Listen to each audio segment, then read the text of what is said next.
As that conversation continues, users are also speaking out about how this might hurt small businesses here in the States. Thanks for joining us for Fox 40 News at 5:30. I'm Eric Harriman. And I'm Nikki Lorenzo. Fox 40's Kristen Vartan joining us now in studio after speaking with a local business owner about how this would impact her. Kristen? Well, Nikki and Eric, TikTok reports that 150 million Americans actively use TikTok every single month. 5 million of them are business owners. Makeup artist Haley Purser is one of them, and she says the app is not only a form of free advertising, but a place for creative voices to be heard.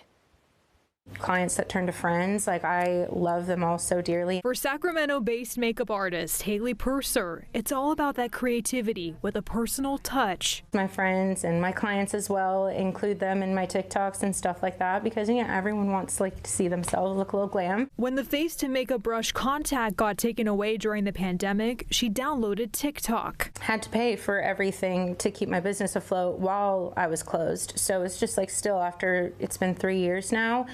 I feel like small businesses have really been struggling, and one thing that has really helped us is the videos. In posting videos like her 31 Days of Halloween makeup series, she saw her business take off. Once that one gained traction and got a lot of views, the other ones started doing that as well. It was kind of a trickle effect. I started getting people from other states and across the country reaching out to me for gigs, and that hadn't happened before. TikTok reports that 150 million Americans actively use the app owned by Chinese company ByteDance every month. Concerns about the fate of all that American data while they're on there is concerning U.S. lawmakers on both sides of the aisle. Unless they firewall themselves from the Communist Chinese Party, they need to be banned. U.S. Senator Josh Hawley's No TikTok on U.S. Devices Act is a bill that calls for a complete TikTok ban. ByteDance is a Chinese company.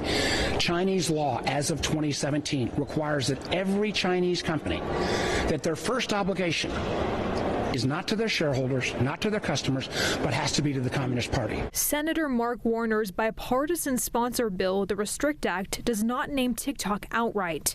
But if it becomes law, it would require the federal government to, quote, identify and mitigate foreign threats to information and communications technology, end quote. Violations could lead to civil and criminal consequences. It's no longer who's got the most tanks and guns and ships and planes. It's who controls technology that can be manipulated. As a user and a creator on the social media platform, Purser believes anyone who has an iPhone, at least, is getting their information taken one way or the other. I don't think it's just because of our data, in my personal opinion, and I don't think that's a reason to take away from creators.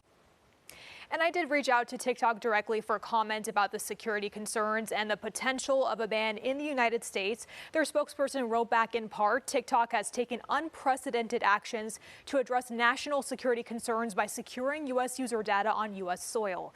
The best way to address concerns about national security is with the transparent U.S.-based protection of U.S. user data and systems with robust third-party monitoring, vetting, and verification, which we are already implementing.